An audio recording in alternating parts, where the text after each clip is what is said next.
Hello, and welcome to another episode of Boundless Body Radio. I'm your host, Casey Ruff, and today we have another amazing guest to introduce to you now. R.D. Dikeman, PhD, is a theoretical physicist and loving husband of Roxanne Dikeman, PhD, a clinical psychologist. Their world was turned upside down when their young son, David, was diagnosed with type 1 diabetes.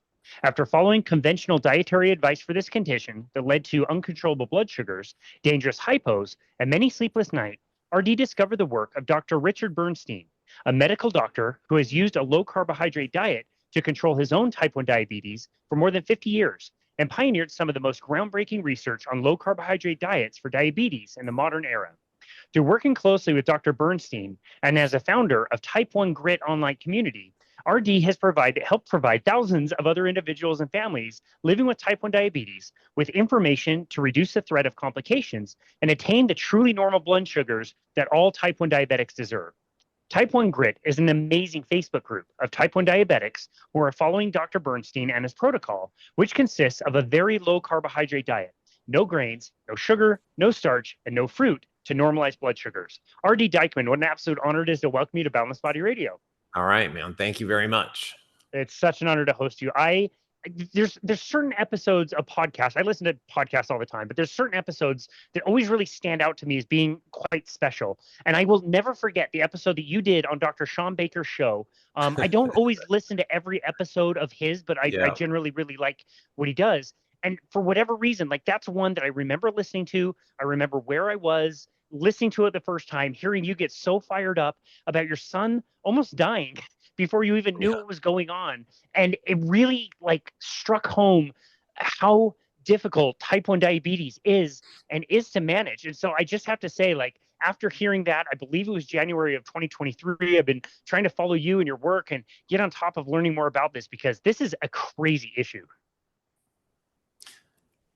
I remember when I was on Sean, you go through this sort of catharsis of remembering what it was like to be diagnosed and what you're told and struggling to implement the stuff that you're told and then finding out, this alternative method and going through all the pushback that you get to try to make sure that your child stays healthy. And when you start talking about that, I get very emotional. Even still, it is really such to be newly diagnosed. It is such a traumatic experience, and because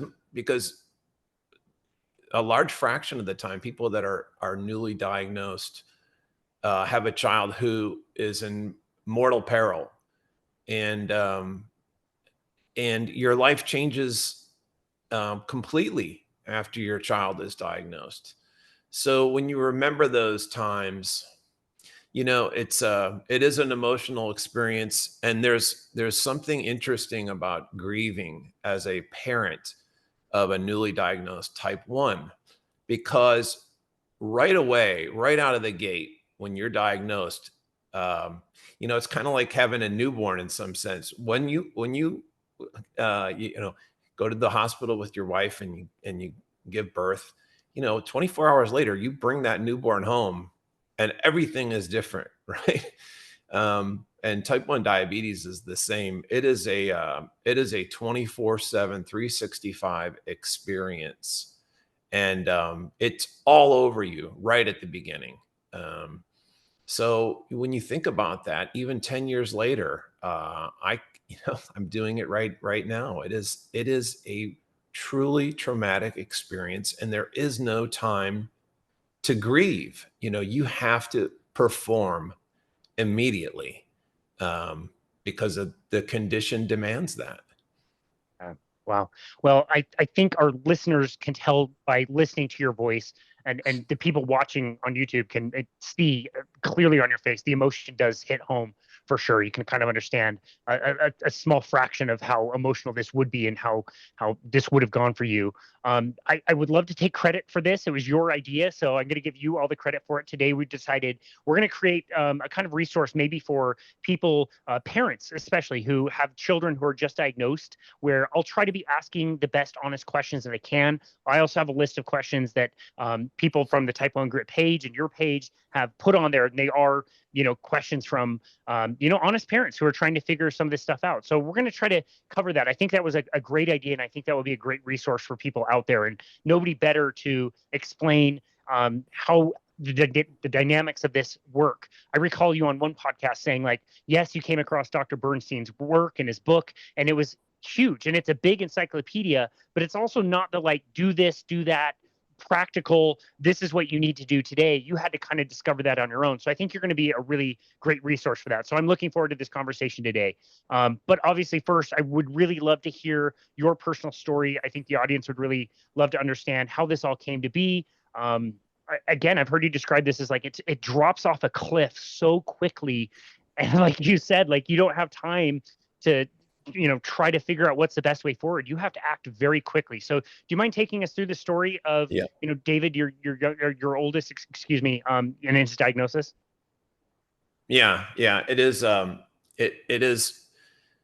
When I think about the diagnosis of Dave, what even even back then, and we social media was just sort of getting started. So the first thing you're trying to do is, and I'm skating right through the whole Dave had DKA, he almost died. That story is very severe. Dave's diagnosis was very severe, and Roxanne and I didn't know anything about type 1. So we were not in tune with what was going on. We had no idea. So Dave was very close to dying. And that is not an unusual experience. It's on the spectrum of experiences. So some people are familiar with type 1 and they catch it right away, or some people are lucky to have doctors who can understand that things are going on. But a lot of people have doctors that fail them and they don't know anything. And as you said, you go off the cliff so fast. So in Dave's situation, which is not atypical, he lost, I don't even remember, 10, 15 pounds. He was a 9-year-old. So he lost so much weight so fast that it took us off guard. We didn't even, we were just going about our business. We didn't even know, and at first when we started talking about it, we thought, well, maybe Dave's going through a gawky stage or something like that. So, you have that experience, but then when you are diagnosed and you realize that, your doctor or a doctor is telling you that your child has type 1, the natural inclination is to learn about it. And you're going to get some punctuated lesson from your doctor. You'll be put through kind of a mill-like experience where you're given maybe a handout. You meet with a hospital dietitian. That's pretty standard. We'll talk about that. But what we didn't have was a, what now resource. There was nowhere to go for us. And that really bothered me, and it stayed with me. And that sort of predicts the arc of my next 10 years of advocacy, where we were trying to generate materials so that people could, and not just newly diagnosed people could learn how to manage their disease properly. And to be blunt, and we'll get into it, people are being taught an incorrect method about how to normalize their blood sugar and remove the threat of complications. And as Bernstein would say, the standard method is geared towards high blood sugars and complications. And that's a mathematically provable fact. And what we are doing is different than what's being taught. There's a never-ending amount of, there's an infinite amount of inertia behind this method that doesn't work. No one is incentivized to change it.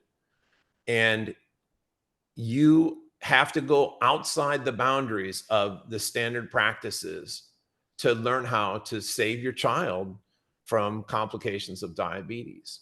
And so, Wow. I'm always sympathetic to create a resource that newly diagnosed parents or people with, or not parents, people, it's the same method, um, can have. So that was like the idea behind the theme of this chat that we're going to have. Yeah, I love that. So to help set that up, you talked about the system and the things that are recommended. Tell us what that experience was like for you. Who sat down with you? What did they say? What were your thoughts? How did you approach things? Like what was the standard that was given to you in the beginning? Um, well, okay, so Dave was very sick, and near death. He had to go to the ER. There's a huge story behind that, but it was he was minute to minute, um, from dying, right? So it was a really acute situation, and I say that because what it does is it underscores how vulnerable we were as parents when your child is that sick and you are when you have no I had no idea what type 1 diabetes was. Uh, like I knew something, from TV, like sometimes they have to take candy and there's insulin, and I don't understand any of that stuff and never had to. So, it just washed over to me. So that's the environment. That's your origin. That's your initial starting point as a parent or someone who's newly diagnosed is maximal vulnerability. Okay. And then so you're in this supine position to just accept everything an authority will tell you. And that's what happens next is you are lined up with an endocrinologist, who is going to give you some kind of cursory discussion about how to manage type 1 diabetes. We were told, he drew on an easel. Very nice man, by the way.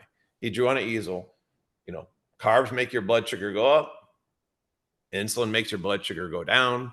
The goal is to balance these guys. You might go up a lot during breakfast, come back down. I have the picture still. Then you go up at lunch, come back down. Then you go up at dinner, come back down. He told Dave, if you go too low, you have a hypo and you can die. That's too much insulin. If you stay high too long to avoid the hypos, then you're going to get the complications of diabetes. So there's a balancing act, right? And you take insulin. When you eat carbs, you're taking a set amount of insulin to try to keep things level. And the famous quote is that Dave said, "Well, I just won't eat carbohydrates then." And we laughed at Dave. I laughed at Dave, in his hospital bed. We chuckled, "Well, Dave, you want to play sports, you need energy. Kids need carbohydrates, right?" And that's a profound moment because it is just one, but a big one of the 10 to 15 to 20 myths that you're going to have to punch your way out of to get out of this standard care model, because there's many more myths that are going to stop a parent cold from ever exploring any other way out of this standard myth, set of a standard method. And that is, back in the day, there was no resources for us. So I had to, for every one of these myths, I had to do research on my own. And a lot of it involved talking to Bernstein, and we ended up making videos. I've got to make videos about this because people need to have these resources. It's tough to go through your book and just read the book, right? So that's one of it, is that the kids need carbs for energy. That's like the starting point for the myths that you need to question to get out of this. You're literally, the standard model is going to put you in a death spiral, and that's going to ruin your life. And if you want to escape that, you have got to educate yourself. You have to learn how to break out, and then you have to learn all the things that you need to know to actually implement this alternative method. Let's call it an alternative method, which but we'll talk about all that, what it really means, Yeah. what you have to eat, and how you use insulin and all that. Yeah. Okay. So that would be probably my very first question. If I'm putting myself in the shoes of a parent, you kind of explained, okay, carbohydrates make your blood go up, insulin makes your blood go down. That seems straightforward enough. No problem. Yeah. When I'm teaching somebody about nutrition, like for example, this summer I gave a seminar series in my neighborhood where we did 15 different seminars all about nutrition and teaching people basics from calories in, calories out to different things about cholesterol and the idea that fat makes us fat and, plant toxins and all that stuff. We went over all of that. And I'm always surprised when I teach the one about macronutrients. These are the three macronutrients. This is protein. This is what it does. This is what it doesn't do. This is fat. This is what it does. This is what it doesn't do. Here's carbohydrates. This is what it does. This is what it doesn't do. And give examples of all of those. I'm always surprised how weak the knowledge is around what these things even are. Like most people can't even tell you what protein versus a carbohydrate is, or they think carbohydrate is candy, but they don't think about fruit or other sources that most people just don't know. And why would they want to know or want me to be taught that? And who would want to teach them? But anyway, that would be my first question as a parent is, okay, well, first of all, I don't know what carbohydrates are. And second of all, if that's what carbohydrates are, well, all his friends are eating it. I don't want my kid on some weirdo diet where he can't go be normal with his kid. You just told me I could take insulin when I ate that. Why do I have to worry about carbohydrate? Okay, man, we're diving in, right? But let me back up a little bit because the endocrinologist gives you that little cursory talk, right? And this feeds right into what you're saying. And you're going to get your scripts from your endocrinologist, and you're going to get your appointment set from your endocrinologist because you're going to check in early, right? And often before you kind of wean yourself to, every 6 months or something. But the next person that you're going to meet is maybe the hospital dietitian or maybe the endocrinologist dietitian. The endocrinologists typically kick that can over to somebody else. And the vast majority of people that meet with a dietitian describe their experience as meeting someone who typically is in very poor shape themselves and preaches the standard food pyramid diet. So they'll give you like mimeographs. The mimeographs look like they're from the 1970s with menus on them. And so for breakfast, you might have something like an oatmeal, a skim milk, half a banana. For lunch, you might have turkey. Okay, so these are, the theme here is like Weight Watchers type 19. Like if you're old like me and your parents had a Reader's Digest magazine and there was articles about food, like low fat diet, right? So it's always like juice, lean meats. For some reason, salmon is always salmon and broccoli. So it's this super unpalatable, low fat diet that they're putting kids on. And if you're not eating any dietary fat, what are you going to eat for calories? Kids need calories. So necessarily they eat calories. And here's the problem with that. The problem is that for people without type 1 diabetes, that diet we now know has resulted in the type 2 diabetes epidemic and the obesity crisis. And we can get into that later. But what about people with type 1?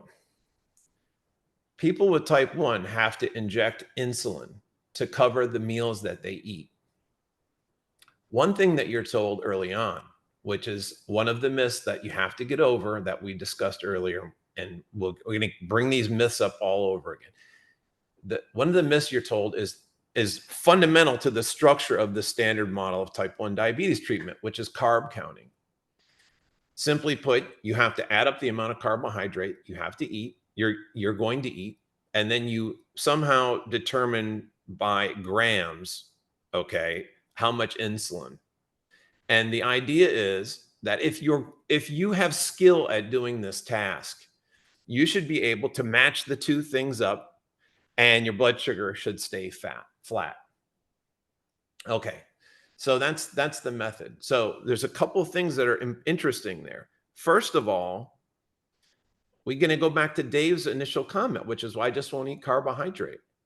So what's going to happen if we follow Dave's method? Like, what if Dave just eats a steak for lunch? Would he take any insulin? The standard model of carbohydrate counting would say no, he wouldn't require insulin. But that's wrong. We know that protein requires insulin to properly metabolize. It does in non-diabetics and it does in type 1 diabetics. That's sort of a fundamental point of Bernstein's book. So right off the bat, the standard model is an invalid or at best an approximation. The next point that you have to consider is how my pancreas is going to work in a much different way than injected insulin. When I inject insulin, it's going to go into my system and do its thing and bring blood sugar down.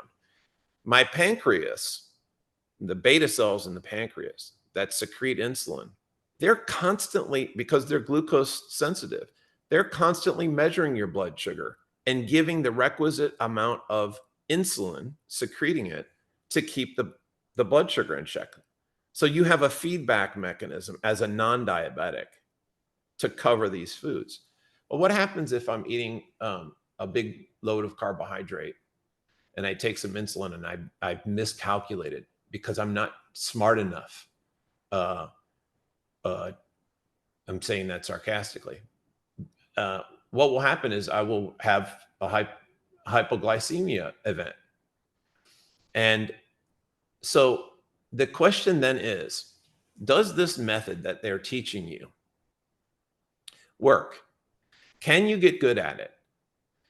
Can you live a life where you end up with no complications of diabetes, no effect on your total lifespan, and you live a relatively normal life except for the inconvenience of injecting insulin and eating, food that you can measure? You can't eat freely, let's say. You can't just go to the fridge. Everything has to be considered. But if you do that, will it, quote unquote, work? And the answer is emphatically no.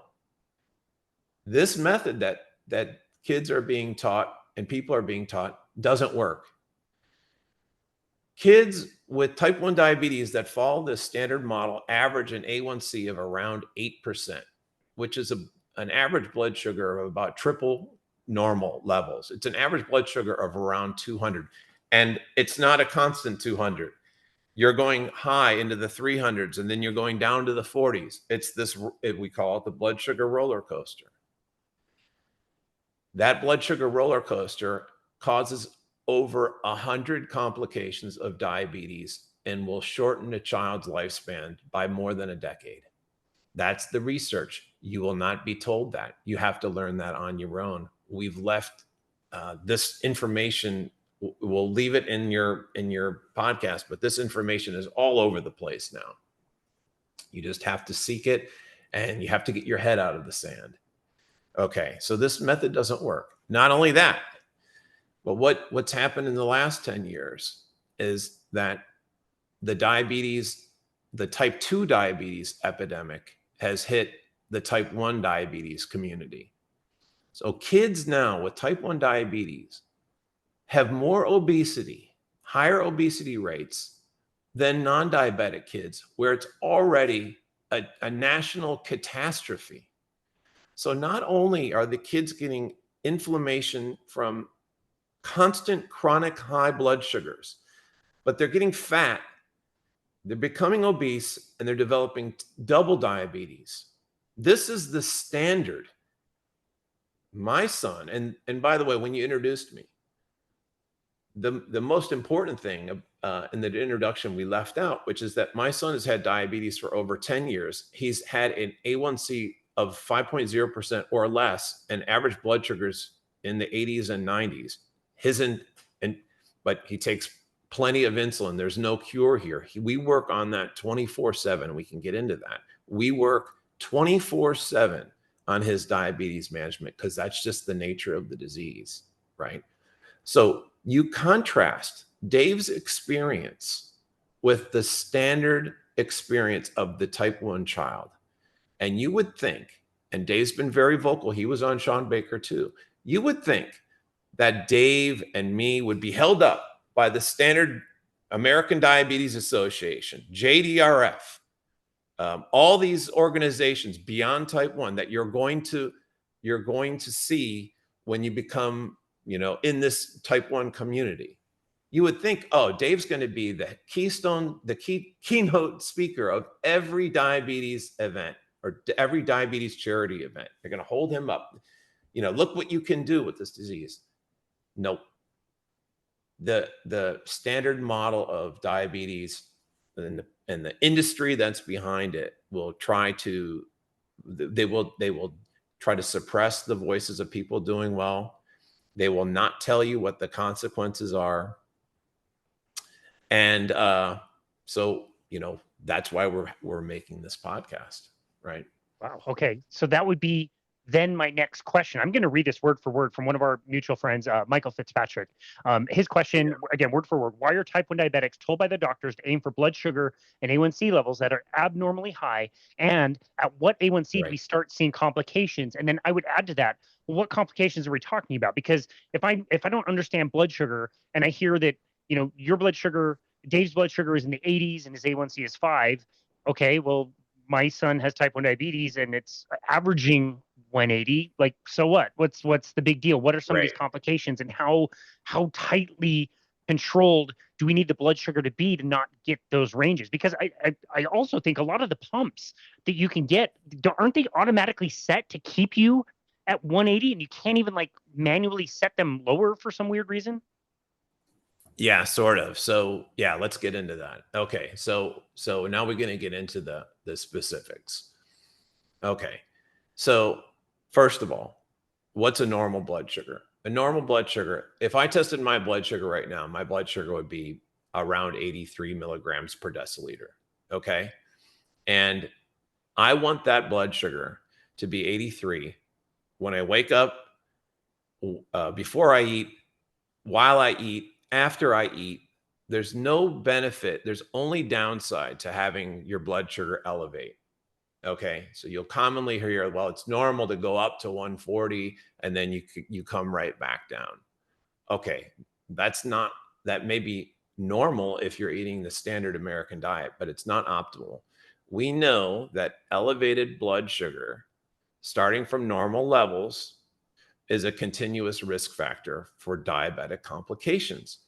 And those diabetic complications start at an average blood sugar of about 100 and an A1C of about 5.0. Those are pretty good numbers to use, as numbers that you can remember. So there are studies in non-diabetics, for example, studies published by the ADA in the ADA's own journal that show that non-diabetics who have elevated blood sugars, and you can see that starting around 5.0%, the macrovascular complications, which are macrovascular is heart disease, let's just say heart disease, and the microvascular complications, those are the opathies like neuropathy, meaning your nerves, nephropathy, meaning your kidneys, retinopathy, meaning your eyes. Those are the three biggies, but there are it's affecting every system in your body, the high blood sugars. And we see that that elevated blood sugars increase the rates of those starting from 5.0%. So even this language that the ADA uses about pre-diabetes and type 2 diabetes, those thresholds that they're using, which are something like you're not even a diabetic till you're 6.5%. You're not even a type 2 diabetic. No, you're doing damage at 5.5%. If your average blood sugar is 110, you're doing damage. That's almost 50% above normal. It's like 40% above normal. So that's the first thing. is people are not being told that the blood sugar goals that they have are, even if they meet them, are causing trouble. So typically what you'll see is newly diagnosed parents being told to keep their child at an average blood sugar of around 200 when they're sleeping. Or if you have an endocrinologist who's interested in your child's survival, he might say that you might want to run them at 180 or 160. And so you have these parents who say, yes, sir, I will do that. And they feed them this diet and they run them high. And you ask those parents, do you know what's going to happen?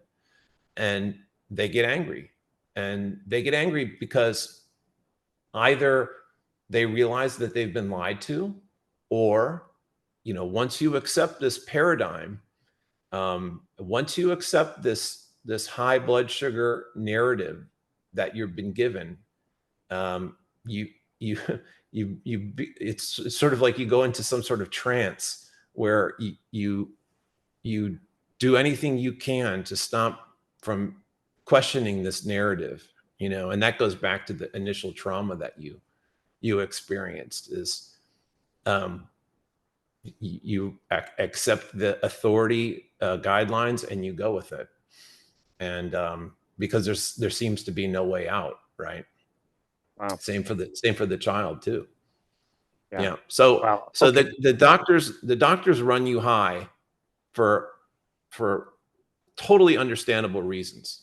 Why is the doctor telling you to run at 200? Why don't they tell you to run at 80, like Dave, or like me as a non-diabetic? Why would you tell someone that when high blood sugars cause the complications? And the answer is obvious. The answer is because they know their system doesn't work.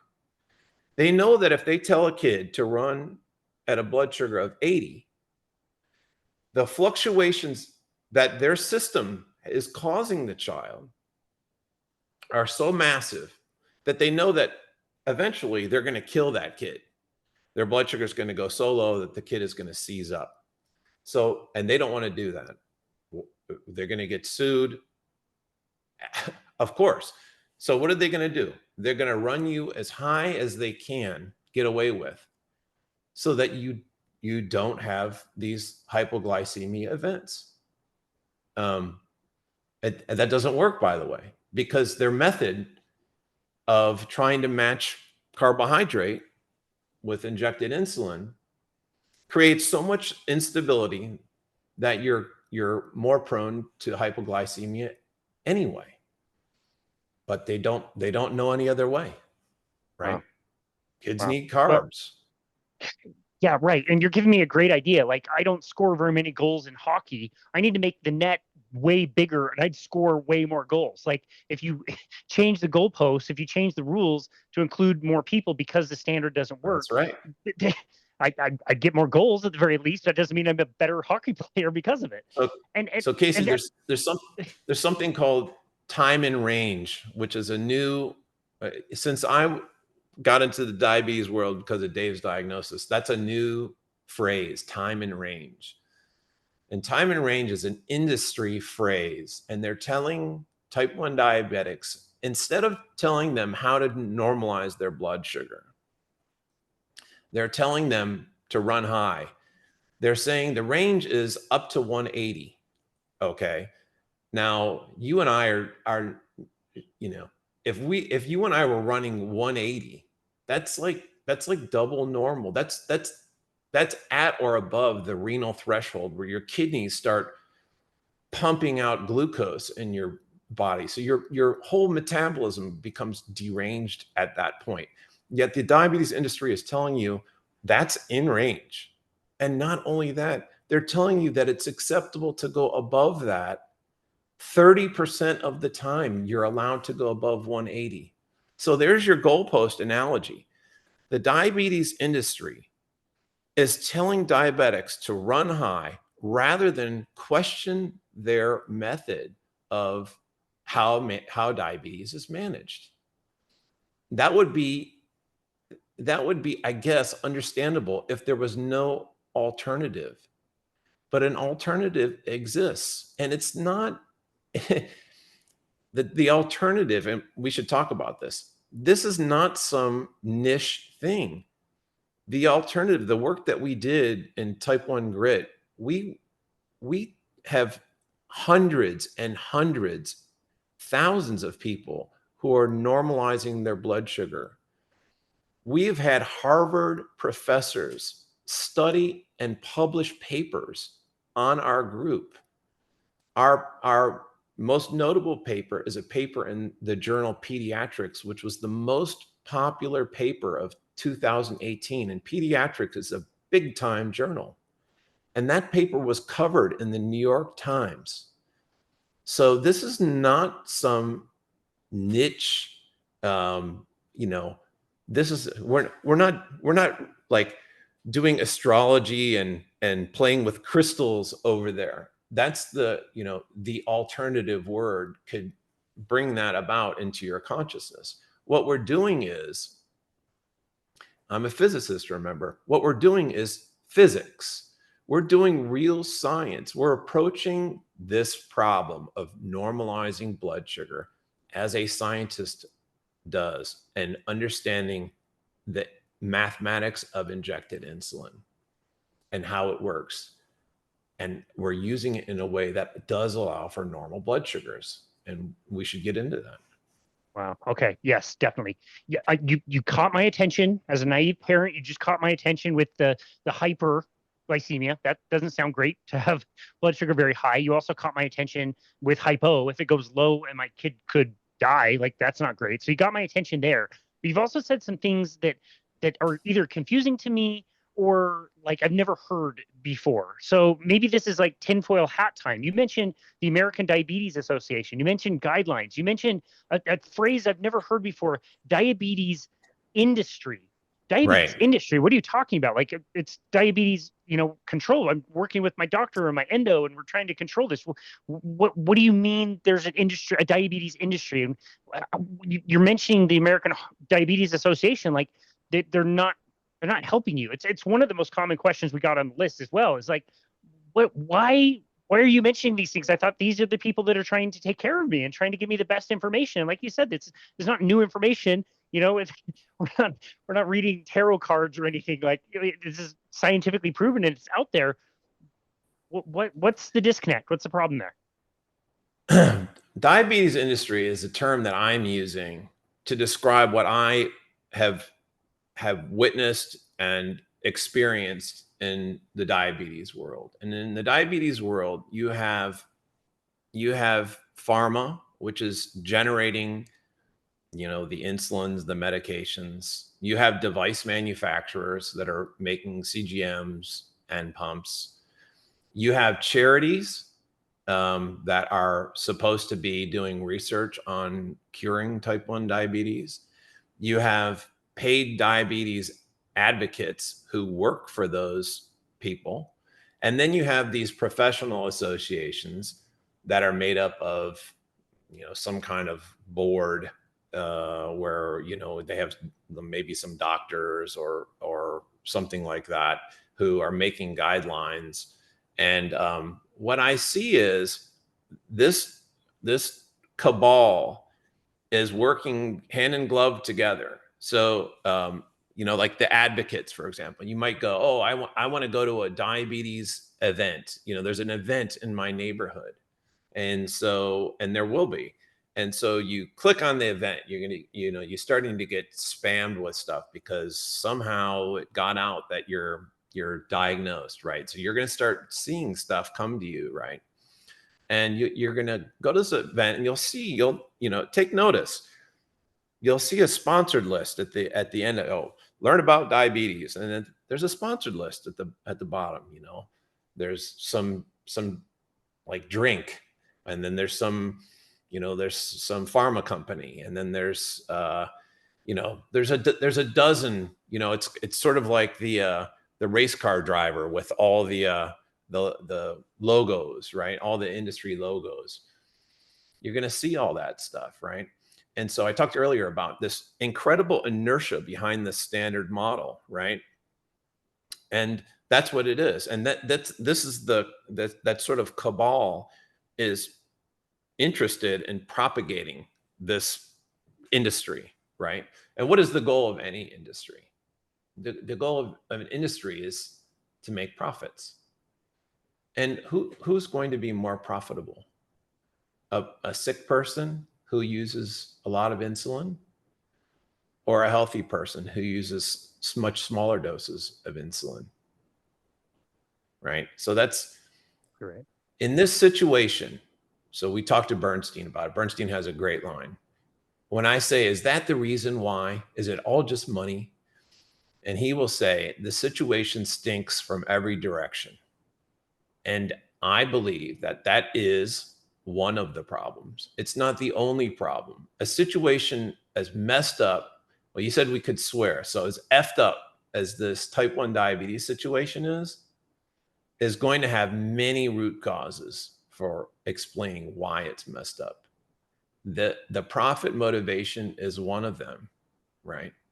But there's a reason why Dave or I have never been invited, even though our research was covered in the New York Times. We've never been invited to the American Diabetes Association. In fact, I submitted a paper to the quote unquote scientific sessions, and it was of course rejected, because you're not allowed to talk about these things that the diabetics can normalize their blood sugar.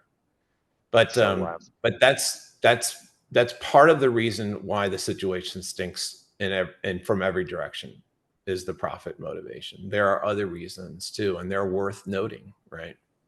Yeah. Wow. I said earlier when we were talking, I said, to get out of this standard model of care, you have to punch your way out. And there's so many villains that or bad myths that you have to kind of get through to get out, right? But most people aren't even capable of doing something different than what their doctor advises. Like you're dead in the water right there. And who's determining what your doctor tells you to do? Guidelines. The doctors have to follow guidelines. What happens if the doctor says, "Oh, you don't have to follow those guidelines"? What happens if you have a problem? You can sue your doctor, right? And I told you that type 1 diabetics are 24/7, 365. You're on a balance beam your whole life. So the doctor's terrified of giving you non-standard advice because it's a litigious world that we live in. And so who's setting the guidelines? The professional associations. How are the professional associations funded? They're funded through industry. So there's this death spiral that you're constantly in. And there's no way out of that.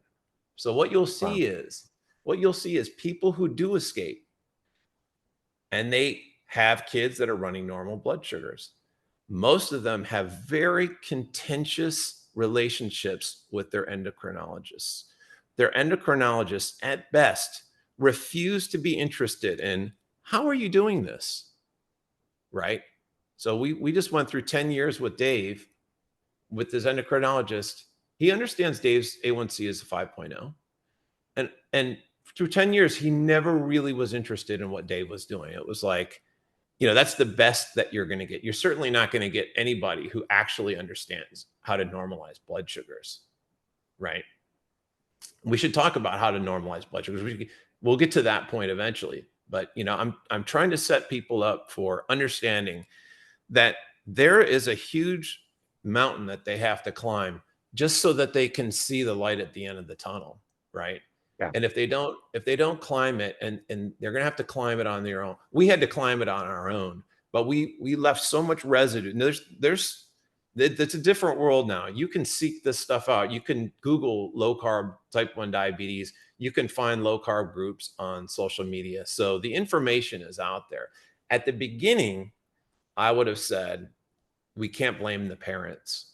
But now, you as a parent, the information's out there, and there's more pressure on you to do the right thing as a parent now.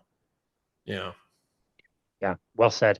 Wow. I love that. Okay. So again, you're kind of selling me on the concept that these interests don't have my interests at heart. They're looking for profit. You hear the name American Diabetes Association, you think like, wow, this is government, this is all science, this is proven, Yeah. It's whatever. not And government. it's not. Yeah, exactly. It has nothing to do with that. Yeah. So I think that Yeah. can be quite surprising for a lot of people. And as Yes, we're me too. I was kind of talk, surprised. yeah, totally. The American Heart Association and talking about cholesterol, like that's not the best, group of medical doctors that came up with the best information and started this amazing thing. Like maybe that's how it started, but it's definitely not how it ended up all these years later. So again, as the parent who's like starting to uncover some of this and learn that there's an alternative, my question would then go to something like a reiteration, and it would be along the lines of, okay, so really carbohydrates are not necessary? Like, is that really the case? Like, my boy is growing again. I'm going to the kids' games. I've been going to their games since they were 6, and they clearly couldn't play, half an inning of t-ball without, the Capri Suns and a candy Yeah, bar. Like, otherwise they're just gonna like fall over and die. How are they going to that's be right. fueled for all of their, playing in a playground? How are they going to be able to do that without a pack of mini Oreos or something? Okay, so there's two good answers for this question. One answer is science, and first of all, there were no back in let's say 200 years ago, there was no such thing as Capri Sun, right? And yet people were lean, they were more physical, there was no obesity, right? uh, and kids developed, right? Kids grew. So how did that happen? And the answer is, physiologically, you run on a combination of fuels. So we talking about macronutrients, right? There's three macronutrients. There's protein, fat, and carbohydrate. Let's think of fat and carbohydrate as a subgroup of something called energy. Okay. Your body runs on a combination of carbohydrate and fat.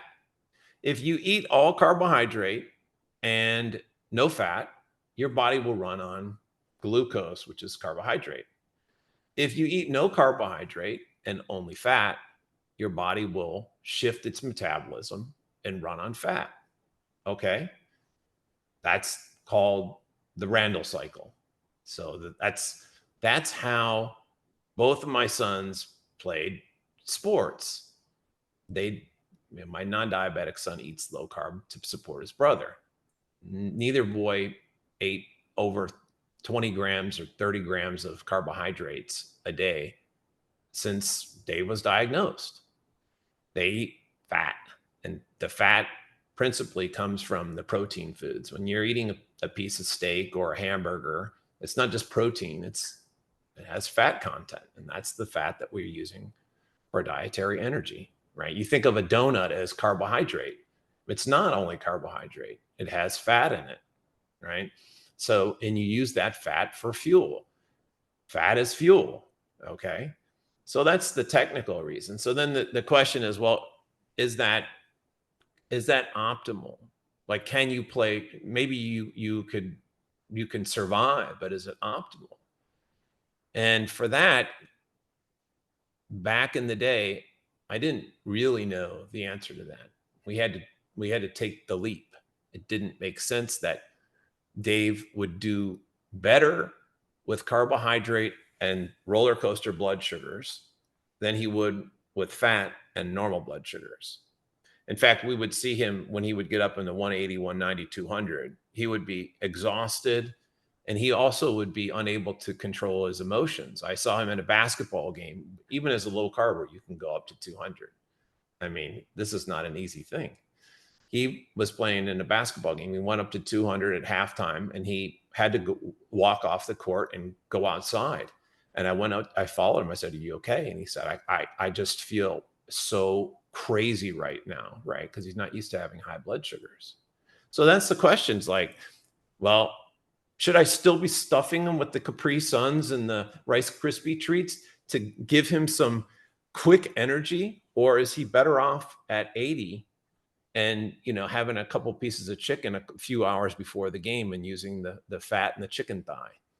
And what we see now in the TypeOneGrit group is that it's the low carb diet that favors the athletes. We have so many kid athletes, my kids included. My kids both had college scholarship offers from academic institutions, high academic, like MIT level institutions, to play sports, water polo for my youngest son, and football, and my son was like, second whatever state, all state basketball in Hawaii. The kids do beautifully. They've developed beautifully on this high protein diet. Just imagine, like, you know this because you are in this field. But just imagine, and I ate like a slob when I was growing up and up until when Dave was diagnosed. Just imagine if you would have gone back in time and said, I'm not going to eat cereal for breakfast as a kid. I'm going to have an omelet. And I'm not going to eat all those French fries. I'm not going to eat the bun. I'm just going to have, an extra patty and a slice of avocado.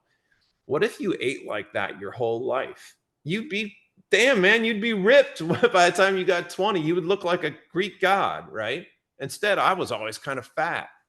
And that's what happened. My kids look, they're all fucking 8-packed out, right? And that's what all the TypeOneGrit kids look like. They're all athletes. They're all scholars. They're all, have these shredded, lean, normal bodies. There's no growth issue. There's no, you think your brain is going to operate better when your blood sugar's like this? But that's what they tell you. They tell you, like, you're going to stunt your kid's growth. Nope. It's the high blood sugars that stunt your growth. They're going to tell you that the brain needs carbs to think. Nope. Your brain needs normal blood sugars. The brain is damaged by high blood sugars, right? The kids need carbs for energy. No. You have to have calories for energy, but the calories can come from fat, right? So I'm a little bit all over the place, but you're getting a kind of a feel, right? I'm trying to help you punch out a little bit. I'm telling you need to punch out of these myths that you're going to be hit with, and the research is out there. I just said, like, oh, the brain is damaged by high blood sugars. After you watch this video, if you're a newly diagnosed person, start Googling around. Google my name, or Google, brain damage. We know now what happens with high blood sugars and T1Ds. They have a mismatch between their gray and white matter ratios, right? So a non-diabetic will have a certain ratio, gray and white. And then those things start flipping around. That's not a good thing, right? My child's brain is being affected by these high blood sugars, Yeah. I definitely sustained some brain damage when I was in high school, for sure. We switched over to the healthy, low-fat diet when my mom was diagnosed with breast cancer in like 1999. I graduated in 2002, and every morning was exactly what you said. It's skim milk and the cereal, and I was asleep. I slept through first period pretty much every day until I could get to my locker and get those nasty granola bars, the Walmart brand cheap granola bars you could get. It would give me a little pick me up. And same with after lunch. After lunch, I would always be asleep. And you mentioned a lot of the physical stuff. You also mentioned the brain, and think about what we could have looked like, and think of how we could have performed mentally going through school. You know what I mean? Like with a brain that was functioning properly, could have paid attention, maybe passed a class.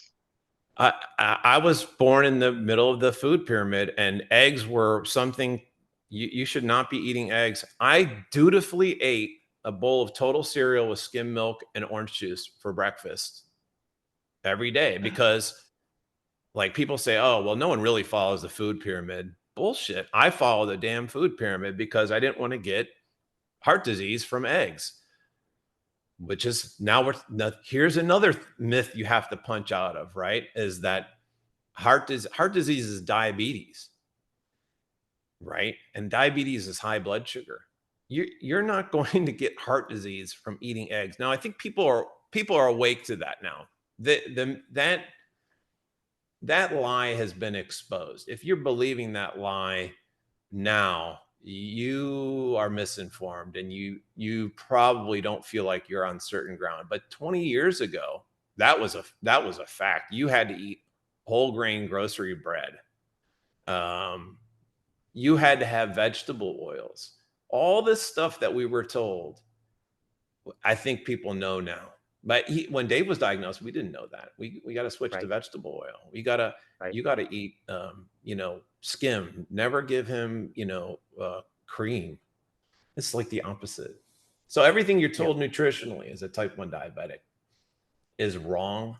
It's wrong from the perspective of actual nutrition, but it also happens to be wrong in the physics of how injected insulin works.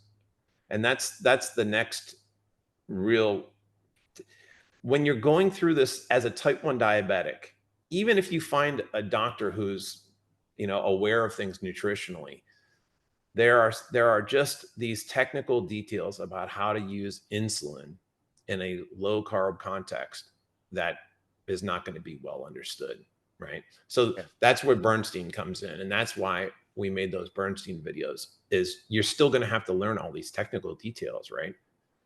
Yeah. The good news is there's so many people. Like when I got started with Dave, I met like 2 or 3 people that knew how to do this, and that's it. We all became friends for life. In fact, we started the TypeOneGrit group. But there was nobody out there. Now there's thousands of people out there. You can ask anybody. You can meet, like, you don't want to talk to me because I'm out here in Hawaii, and you feel more comfortable talking to someone in your own state. There's millions, there's not millions, there's thousands of people who are doing this now, right? So you can become friends with any of them. They can coach you through, everyone's doing the same thing.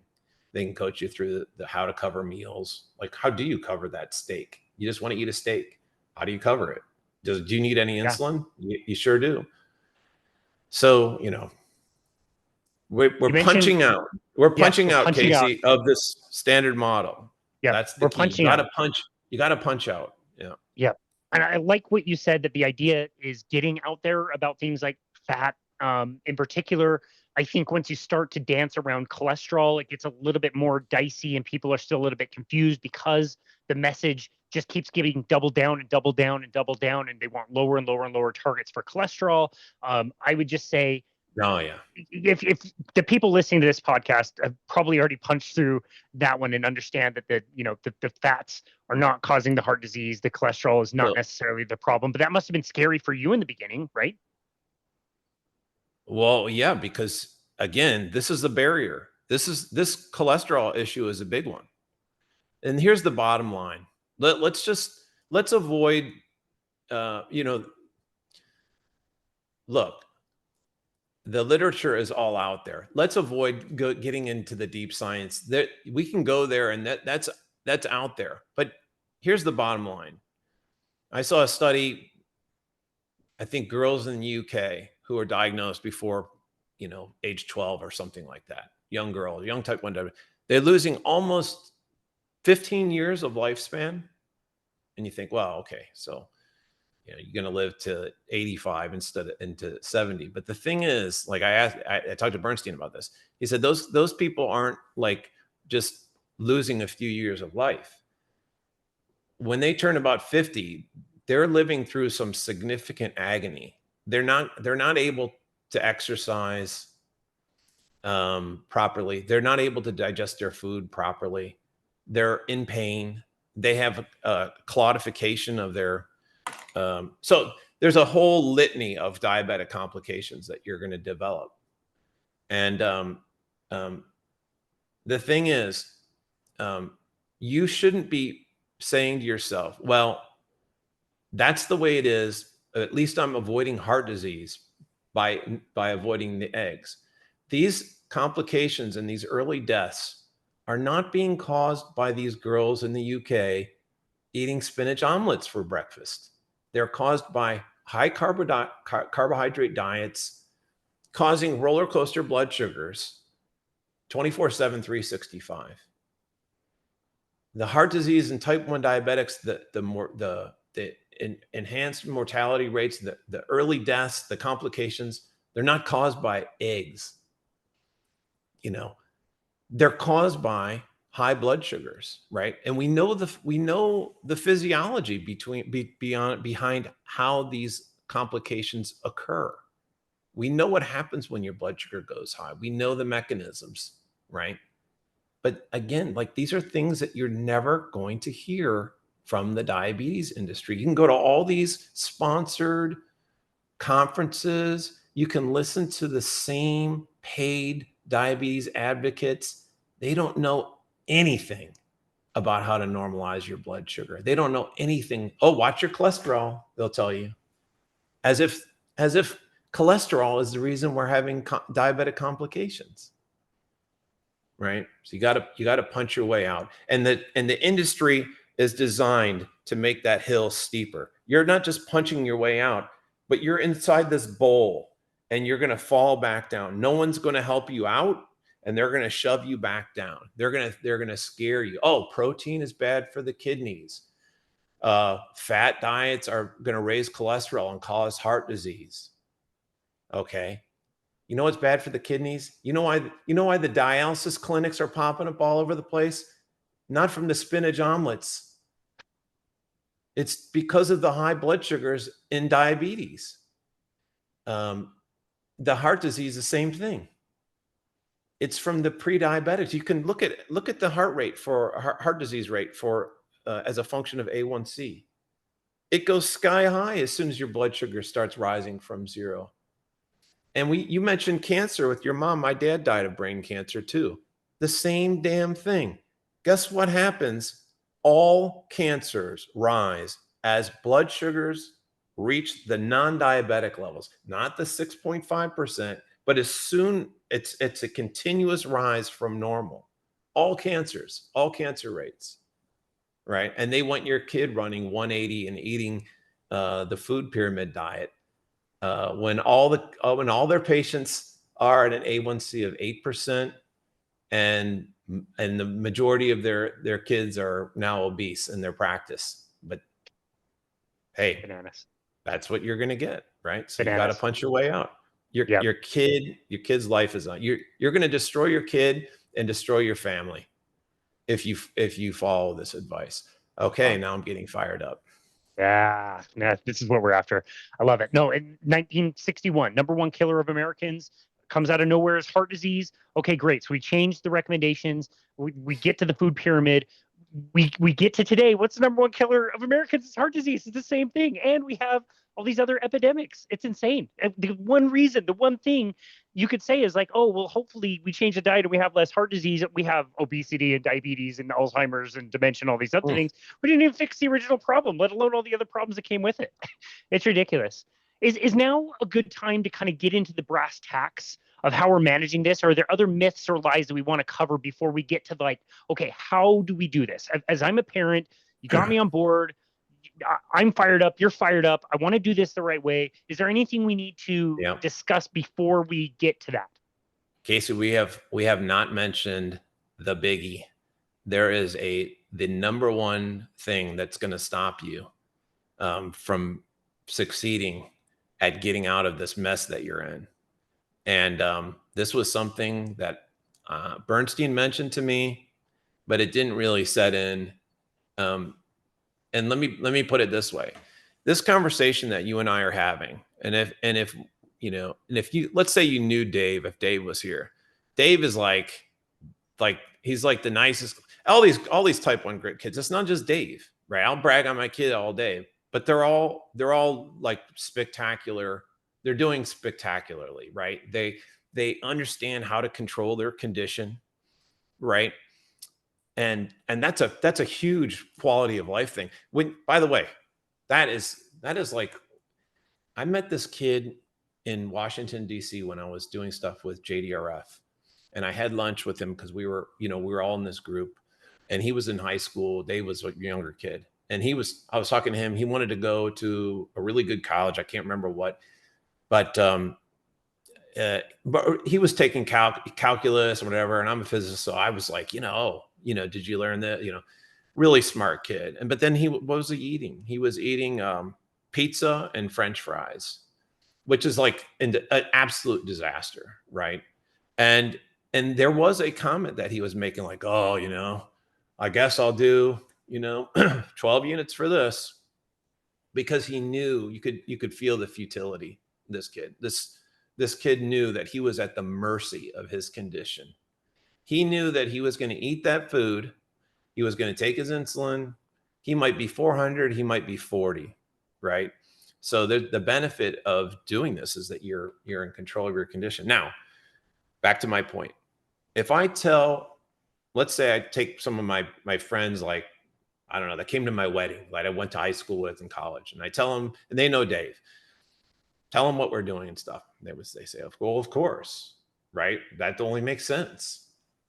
And so that's the question, like, well, why, okay, I punched my way out. I understand that, industry doesn't have my best interests. Everyone's suspicious of different facets of society now. So that's not that big a hurdle to cross. And everyone understands, like, that whole egg thing is overblown now. So what's really the thing that's causing people? And the answer is ultra processed food addiction. And that took me by surprise. And what you will see, the pushback that you will see from parents who are listening to conversations like the one we're having right now is, well, can we still have pizza on the weekend? Can we still, what he really likes, French fries. Does that mean I have to not give chips? Or like, what is Dave eating? How could he eat like that? Right. And so when you hear that, I recognize that now as the parents not only realizing that they're going to have to make changes, and changes are painful, but I think inside they know that they're going to have to change their own diet. And that sounds crazy, that you would not change your diet and send your kid down the tubes and ruin their lives. But if you've ever been on this standard American diet, like it sounds like you were, and I definitely was, because I was a fat beer, pizza, cookie eating slob, 15 years ago. I got pictures to prove it. When you try to stop eating that stuff, man, that freaking devil is in your head. Like I haven't had any addictions to anything else, but I imagine that's what it's like.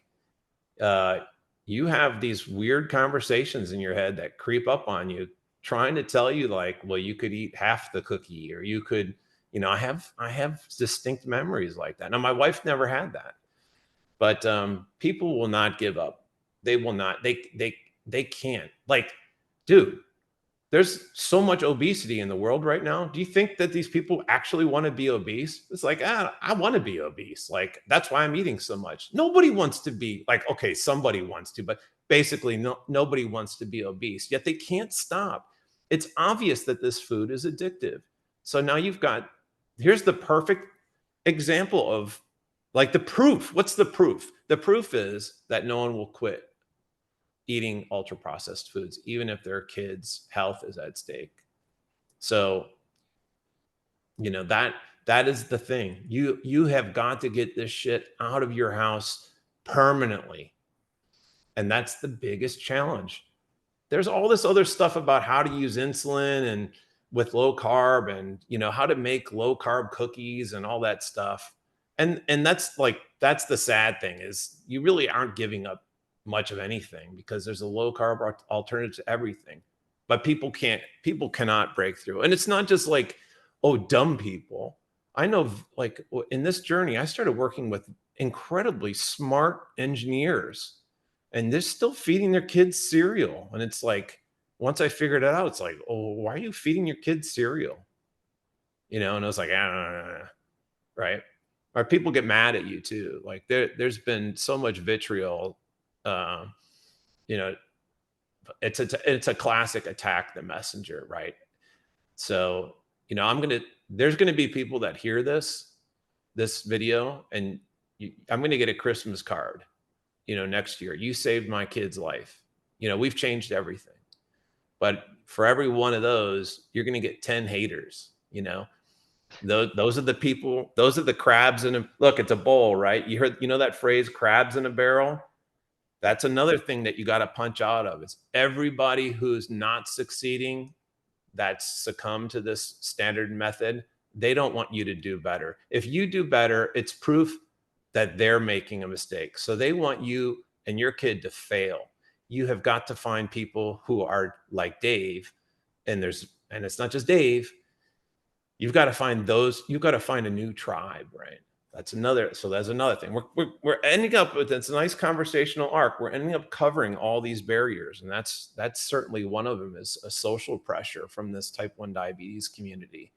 And you are that's like a rule, dude. You'll never find a type 1 diabetic who wants you to have an A1C lower than theirs. If you're running an 8, if you're a parent and your kid's running an 8% A1C, and the neighbor down the street's kid's running a 6%, like, it's not like, oh, good for you. It's like, right? Let alone a 5%. Those are like, that's like incompatible, right? Yeah, totally. And they say, people want you to do well, but not better than them.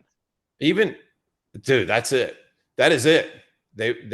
Yeah, that's it. And the endocrinologists too. Like, there's endocrinologists with type 1 diabetes, and they say stupid things like, oh, only dead people have flat lines. I heard that from a well-known, moron of the diabetes industry, right? And it's like, really?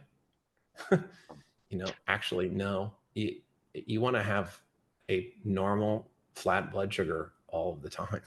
You don't want to be up and down all the time. Wow. So, wow. Yeah. The situation stinks from every direction. Yep. That is such a good quote. And I love that that's been woven through this conversation as well. Yeah, that's such a good point. And people need to be aware of that. That, like, yeah, you're not going to find as much support as you would think from really thriving on this. Okay. So how do we do this? What does a day in the life look like? How are you able to manage this? We got tons of questions about basal insulin versus fast acting and all the different types, for, again, the parent who's like, okay, you got me convinced, like, now what do I do? Like, what does that look like? Okay, the day in the life is a great way to go through it. So there's a lot to it, but I will give you a handful of details which are both important and interesting, because you're not told these things. You're sort of told the opposite. Okay.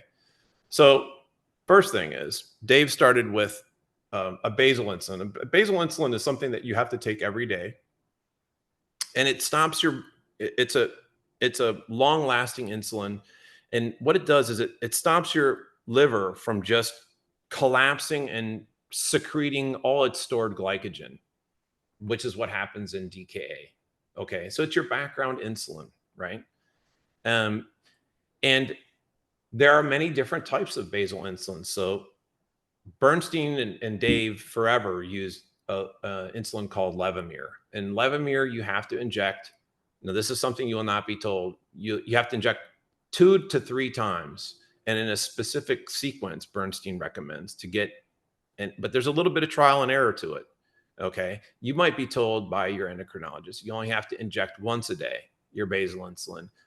Most people that are in normalizing their blood sugars inject basal insulin twice a day. So whether they're using Lantus or Levemir, they're injecting multiple times a day, because you can't get this. There's a hump to it, and so you want to smooth. And then there's a valley, and you want to smooth it out by giving 2 shots instead of 1. So Dave's, for example, his Levemir, he would take a dose in the morning, he would take a dose at bedtime. So not a 12-hour split, and not equal amounts. And then I would give him a little extra at 2 in the morning, because there's a little bit more, there's a need for more insulin in the dawn hours. Okay. So that was a demanding scenario. I had to get up every day at 2 in the morning and inject Dave with some insulin, right? As well as check on him. We'll get to that. So this is not an easy method. I mean, diabetes is demanding. This low carb thing isn't like a cure, dude. You got to work. Okay. But I'm not afraid of the work. It was worth it. I was glad to do the work. The depressing thing would be to do the work and be failing, which is what 90% or 99% of most people experience. So that's basal insulin. Now there's a newer basal insulin called Tresiba, and that some people get away with once a day or once, and then some small dose before bedtime. So there's some trial and error. Everyone's a little different. And this is where it makes a lot of sense to join a community of low carb people and ask, what's working for you? And people will say, oh, that doesn't work for me, and I'll try that. And, you'll get people that are really experienced, right? So anyway, so that's your basal insulin. Now, some people use pumps, and I'll talk about pumps in a second. Okay. We're just going to talk about the Bernstein method right now. Bernstein doesn't like pumps because principally he's scared of pump failures. That's one thing. Another thing that he doesn't like about pumps is that because there's a little needle in your body 24/7, he says that there's some scarring associated with that. And after years of doing that, you're going to have trouble with insulin absorption. Okay. So there are a lot of opinions on that. We'll get to pumps in a second. What about meals? What about low carb meals? Okay. We're getting to the reason why low carb works for type 1 right now. The reason why low carb works for type 1 diabetics is not some nutritional thing. It has nothing to do with nutrition, right? It could have been that junk food is easier to cover with injected insulin than eggs. Then you would have a real problem, because it'd be like, well, there's a healthy way to eat and an unhealthy way to eat, right? But the unhealthy way to eat leads to normal blood sugar. So you'd have a real problem there. But it turns out the healthier way to eat nutritionally is this high protein diet, low processed food diet. And it turns out, thank God, that that's the easiest diet to control with injected insulin. And here's why. Let's take two kids, Dave and someone following the standard model. Now, they're going to eat the same amount of calories for a meal. Dave's going to have a double cheeseburger with lettuce wrap. The other kid's going to have, one less patty, but he'll have bun and some fries. Protein, okay, we're not going to get into the specifics. Protein doesn't turn to glucose if you cover it with insulin. Okay, that's all I'm going to say. But protein has a long, slow requirement for insulin.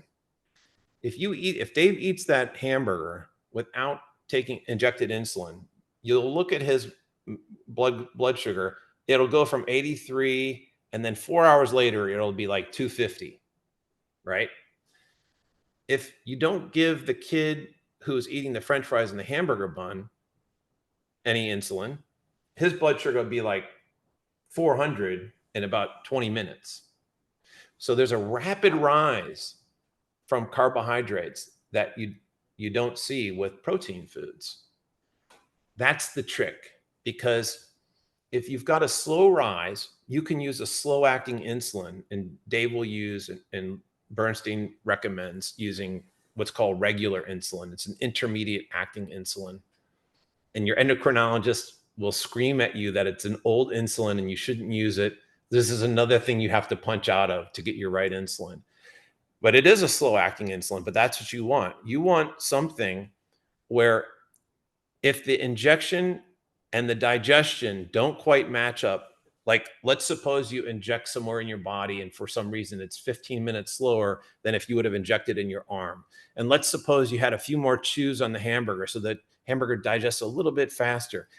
Those little variations, if they're slow over time, won't really amount to much, right? So when Dave eats his meal, he might go from 80 to 110 a couple hours later because he had a little bit of a mismatch. But that's okay, right? That's just life. He's also using less insulin, by the way. Okay, so if he's off by a unit, it won't matter as much. This kid who's eating the French fries, his blood sugar is going to go spiking way high, and he's going to use a fast-acting insulin to try to match it. And if he doesn't get a perfect match, right, his blood sugar is going to go high and then come crashing down, or it's going to go low and then go crashing up. So it's all about matching these rapid rises with the rapid acting insulin versus the slow acting meal and the slow acting insulin, right? It's all about rates of change. And if Dave sees like a couple hours later, I'm still like, now I'm 120 from the hamburger. I didn't take enough insulin. It's like, okay, well, he takes a corrective dose of insulin. That's the next topic, how to correct. So Dave will actually take a unit or a half unit, or maybe a unit and a half, and he'll jam it into his muscle. And now he's using fast acting insulin. And in the muscle, it works twice as fast. And that'll bring that 120 right back down to 80. And if he overshoots to 70 or 60, then he's got to deal with a small low. But what about that kid that's 400? He's going to be at 400 for 6-7 hours before he finally gets his blood sugar back down. And then he might come down too much. He might get frustrated about being so high for so long. And then he's going to be, and this is what you see in the CGMs. You see these people and it never stops, right? I saw a girl today in one of the groups, and she was complaining about this roller coaster. And we asked her, well, what did you eat for breakfast? And she's like, well, I eat bagels for breakfast.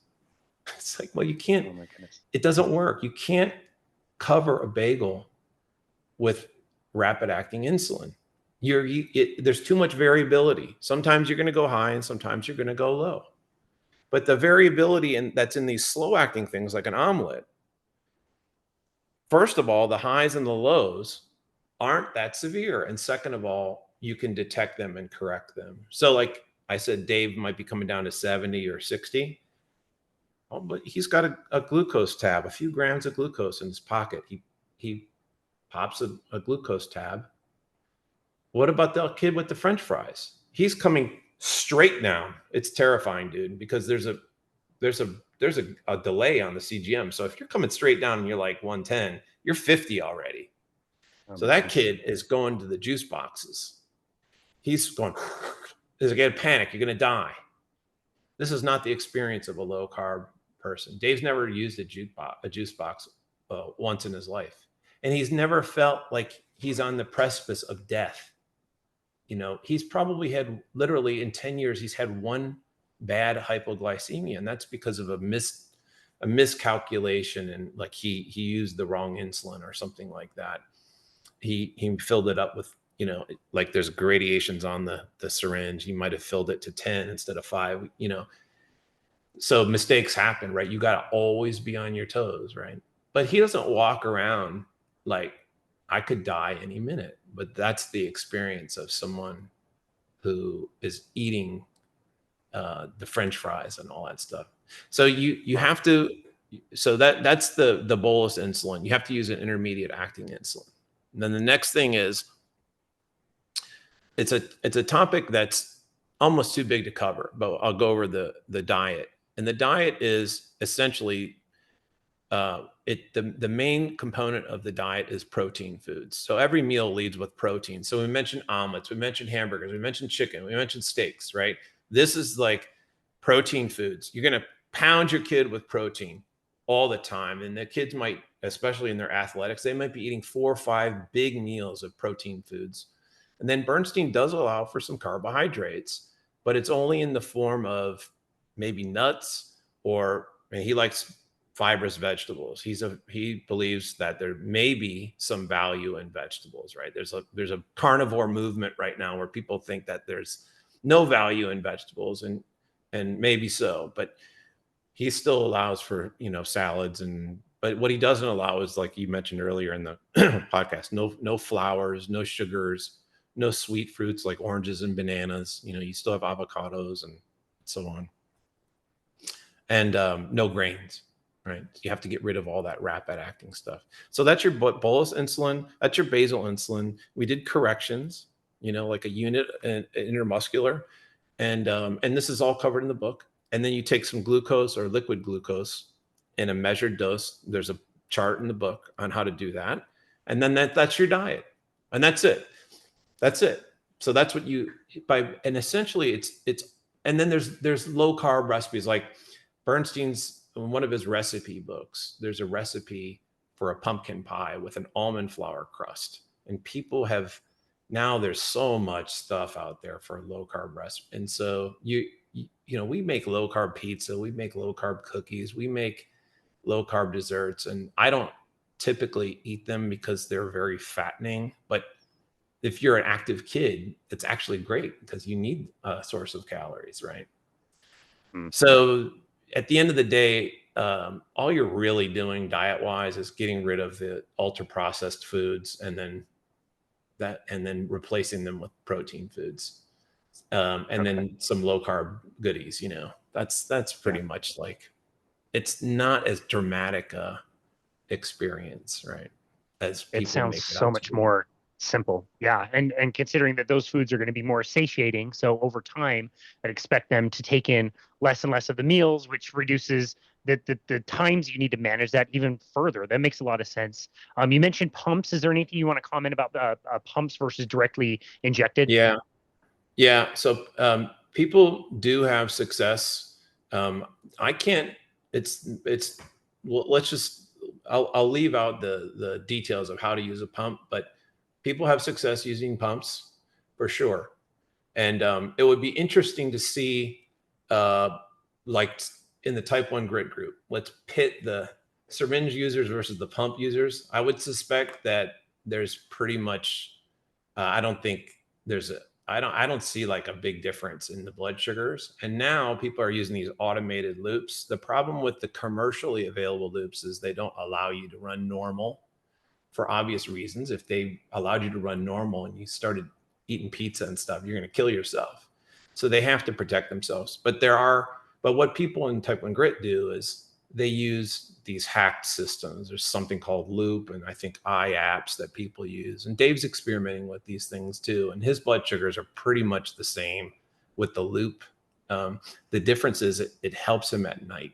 He's in college by himself now. So the Loop keeps him flat throughout the night. Before he was on the Loop, I would have to call him in the middle of the night. Dude, your blood sugar is like 140, and he kept a needle, correction needle on his dresser. And or I'd say, dude, you're low. Your blood sugar's 60.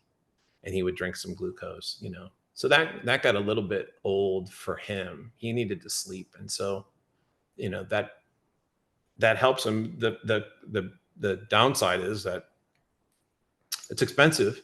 He's got to buy these little pumps and change them out every 2 days. And then he's got this thing on him, right? And he's still playing sports and stuff. And it's not ideal. Like he's a young dude. Like you don't want to have this thing on your body, right? So, he's struggling with which system is best for him.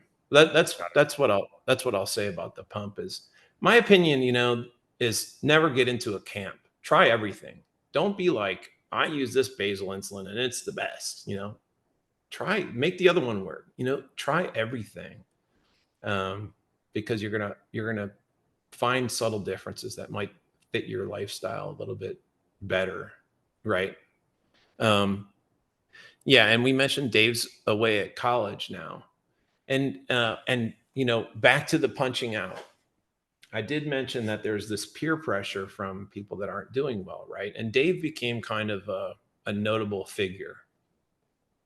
And boy, there were parents who couldn't wait for Dave to go to college and fail, right? They have this fantasy that we kept Dave in a cage, and they would propagate these stories on the internet, right? Which is like vastly different from we have a very close family, but that they made it sound like Dave was, abused because he wouldn't, we wouldn't even let him have. They said we treated Dave's lows with Brussels sprouts, right? There's some really mentally ill people. That's crazy. Yeah, it's really. I tell you what, it's really odd, man. I'll tell you one more thing after I tell you this story. And so anyway, the idea would be that Dave was in a cage and then he went to college and finally he was free.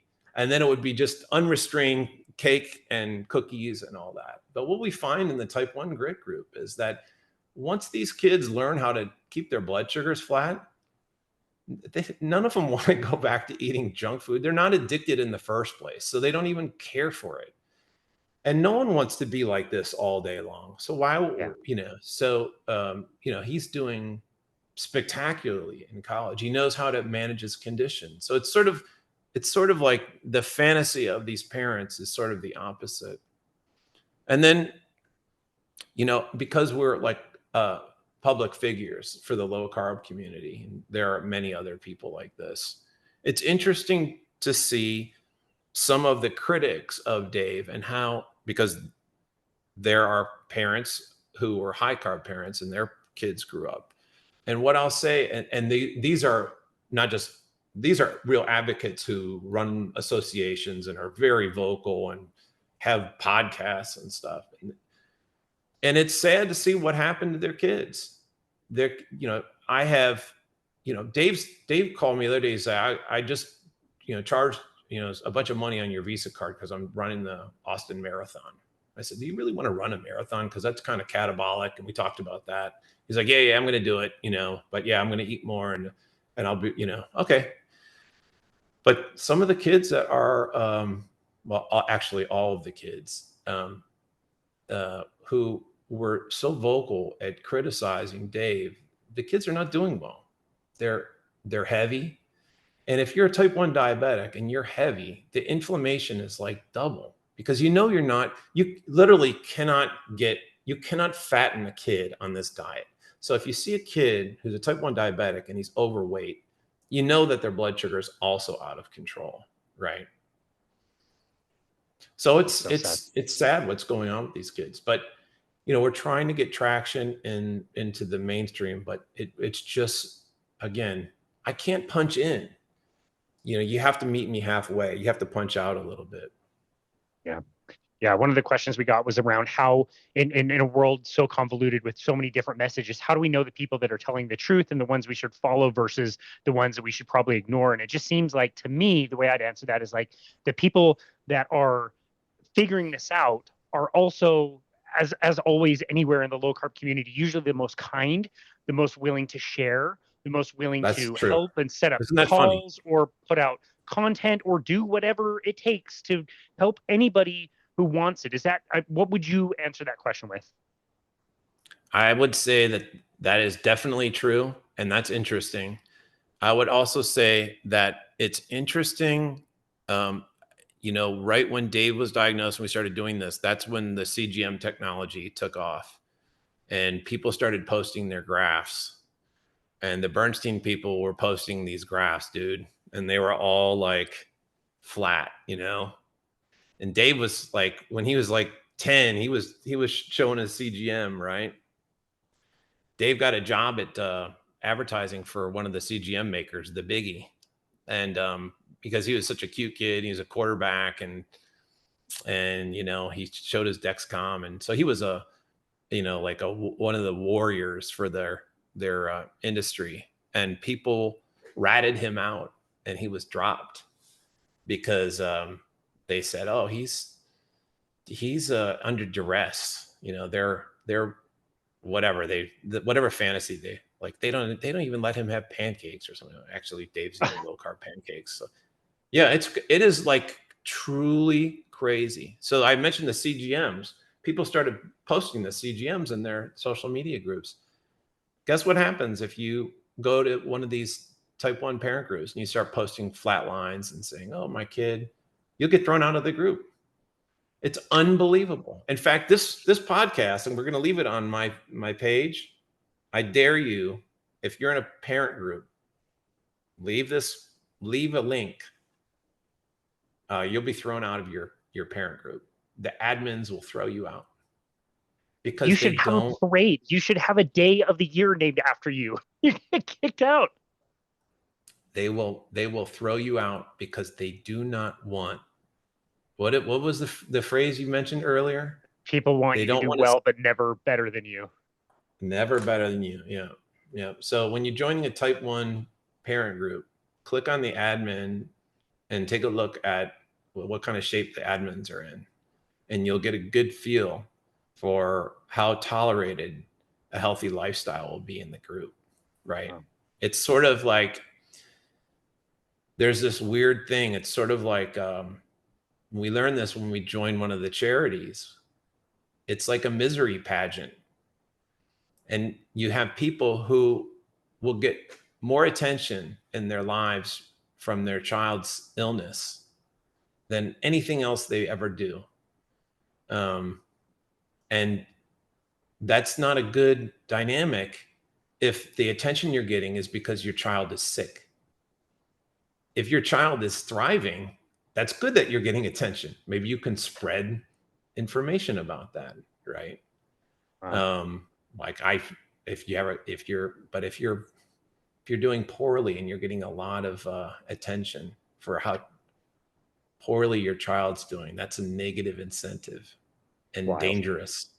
And you Wow. can see plenty of that, right? Wow. That's wild. It's a, Man, as I'm it's a looking wild, through this it's list, wild. yeah, that's crazy. And I understand, again, it's partially human psychology, but still, you would think that people would be a lot more curious about this. As I'm thinking through this and looking through the list of questions that we got, I think we pretty much covered everything. Is there anything else that you want to cover before we kind of put this episode to a close, as far as like a really nice guide for parents with newly diagnosed type 1 diabetics? Yeah, I think the catch line here is that it's, I say this all the time, and this is a Bernstein. 90% of my wisdom is actually thieved from Bernstein, right? And we didn't talk about him, but there's plenty on him. You can go find it. But the Bernstein line is that it's possible for any person with type 1 diabetes to be as healthy as any of their healthy non-diabetic friends. I mean, that's certainly our experience, right? So when Dave was diagnosed, it was kind of like, take Bernstein's word for it, right? Because he was in his 80s and you know, he had diabetes since he was 12, blah, blah, blah. But now there's many examples of kids that actually are proving that this is true, and yeah, like, and we're still working at it. Dave is, we're still advocating, we're still pushing this because no one else will. Dave is working, he works at Boston Children's Hospital in the summers with Belinda Linares, who's the head author of this pediatrics paper that I mentioned. And Jeez. you can find that. And he's doing some research that will hopefully result in a major paper when they finish. So he's doing well, but we're still trying. We're still trying to spread this message. But it is possible. You really are, when you're newly diagnosed, you're at a fork in the road, and you can make a choice with the food you eat and how you use insulin to either ruin your family and your child, or make sure that your child is, as I said, as healthy as any of their friends.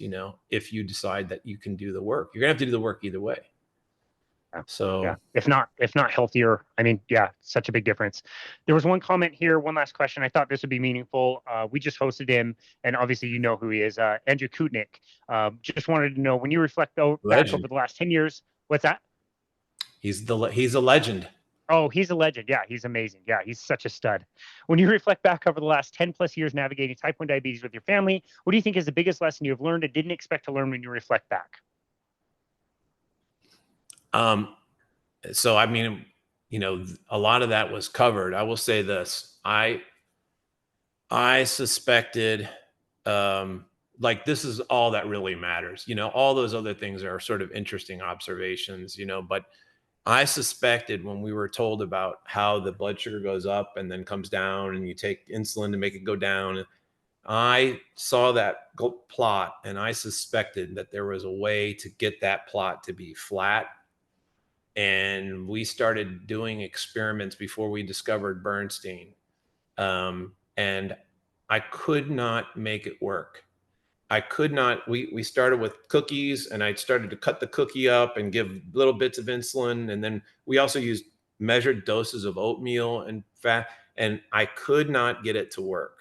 And I kept getting close. And what I realized was that there was an inherent variability in this insulin carb system that was overwhelming the ability to match. And it wasn't the skill of the person who is doing the carb counting.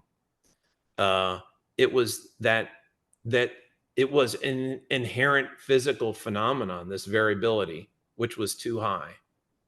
And I happen to do this kind of stuff for a living, right? So I recognized that signal.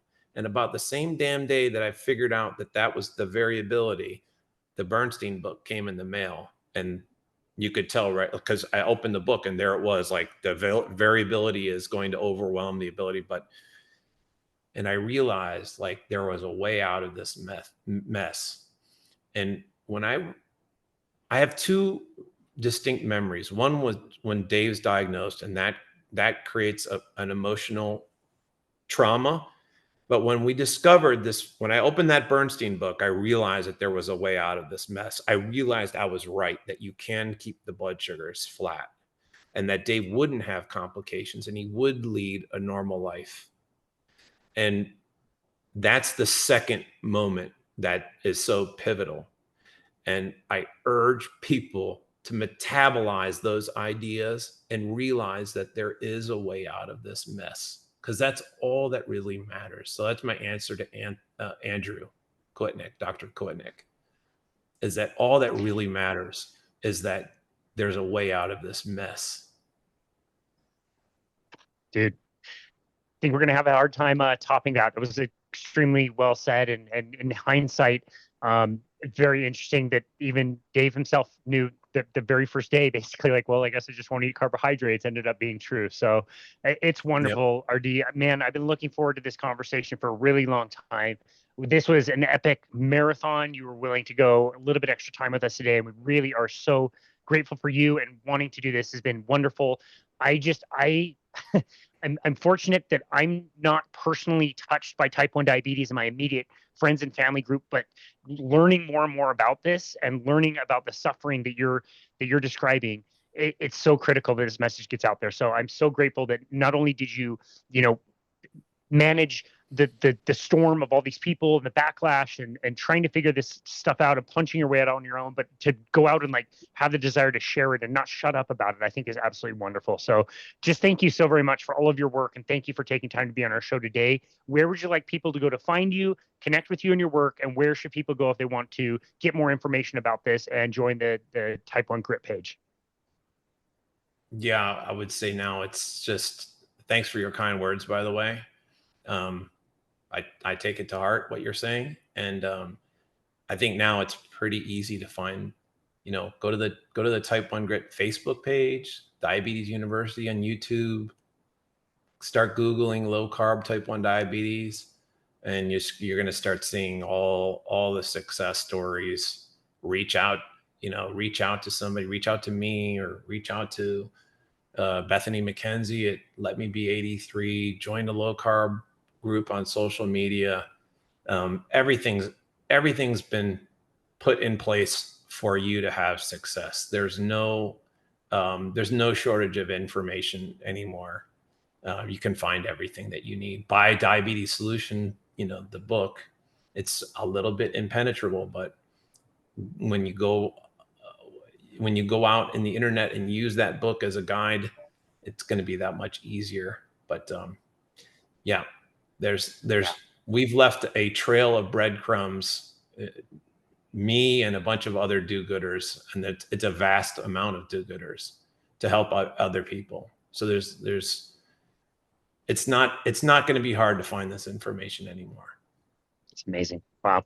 That's amazing. I think part of that is your advocacy and your getting this message out there and creating these groups and being on them every day and helping people endlessly. So yeah, again, this was a huge honor and such a pleasure and an amazing conversation. So thank you, RD Dikeman, for everything that you do. And thank you for taking the time to be on our show today. Really appreciate you.